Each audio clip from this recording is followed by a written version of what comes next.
அவர் இன்னைக்கு பாரதிய ஜனதா கட்சி துவக்கப்பட்ட நாள் ஏப்ரல் 6, 1970 துவக்கப்பட்ட நாளான இன்று வேட்புமனு தாக்கல் செய்வது அப்படிங்கிறது ரொம்ப விசேஷமானது அப்படிங்கறதும் மற்றும் இங்க வேட்புமனு தாக்கல் செய்திருக்கக்கூடிய எனக்கு வாழ்த்துக்களையும், அதே நேரம் தேசிய ஜனநாயக கூட்டணி தமிழகத்தில் எப்படி ஒரு வெற்றி வாய்ப்போடு இருக்கிறது அப்படிங்கறத பத்தியும் குறிப்பிட்டிருக்காரு.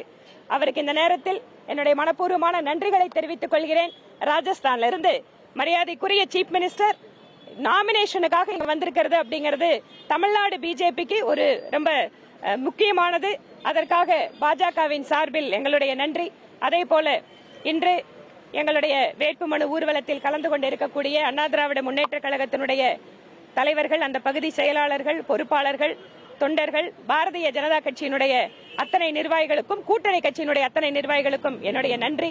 அதே போல முன்னாள் மாநில தலைவர் திரு அண்ணாமலை அவர்கள் இந்த வேட்புமனு தாக்கலின் போது உடனிருக்க வேண்டும் என்ற விருப்பத்தோடு இங்கு வருகை புரிந்ததற்கும் என்னுடைய நன்றியை தெரிவித்துக் கொள்கிறேன். தேசிய ஜனநாயக கூட்டணியுடைய வாய்ப்பு நாளுக்கு நாள் பிரகாசமாகிக் கொண்டே செல்கிறது.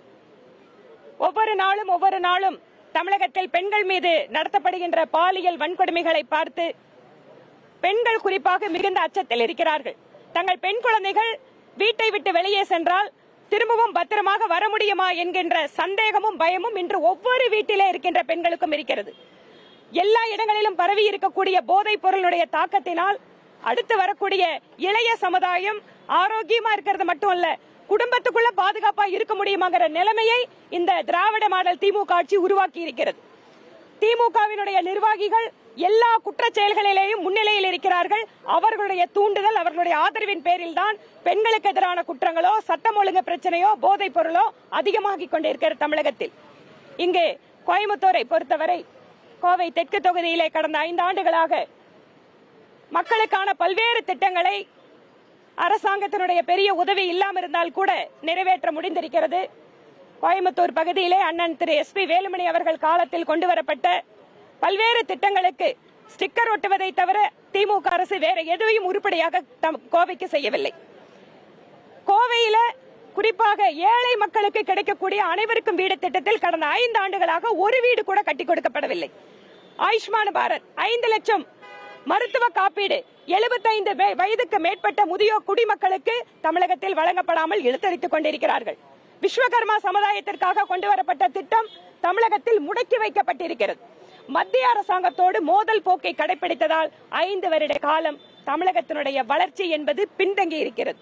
எதற்கெடுத்தாலும் மோடி அவர்களை எதிர்த்து, மத்திய அரசாங்கத்தை எதிர்த்து திராவிட முன்னேற்ற கழகம் செய்த அத்தனை அரசியல் காரணமாக எத்தனையோ நல்ல திட்டங்களை எல்லாம் தமிழகத்தினுடைய மக்கள் இழந்திருக்கிறார்கள். மத்தியில இணக்கமாக சென்று 11 மருத்துவக் கல்லூரிகள், ராணுவ தளவாட மையங்கள், ஸ்மார்ட் சிட்டி திட்டங்கள் என்று ஆயிரக்கணக்கான கோடி ரூபாய்களை அண்ணன் எடப்பாடி அவர்கள் தலைமையிலே பெற்றுக் கொண்டிருந்த தமிழகம் இன்று முழுவதுமாக முடங்கி போய் கிடக்கிறது. திரும்பவும் திமுக ஆட்சி வந்தால் தமிழகத்தை யாராலும் காப்பாற்ற முடியாது என்கின்ற சூழ்நிலையில் இன்று மக்கள் இருந்து கொண்டிருக்கிறார்கள். இங்கு வடக்கு தொகுதியில் இருக்கின்ற மக்களுக்காக நான் வைக்கின்ற ஒரே ஒரு கோரிக்கை என்னவென்றால், என்ன செய்ய போகிறோம் என்று நாங்கள் வாக்கு கேட்கவில்லை, என்ன செய்திருக்கிறோம் என்று நாங்கள் உங்களிடம் வாக்கு கேட்டு வந்திருக்கிறோம்.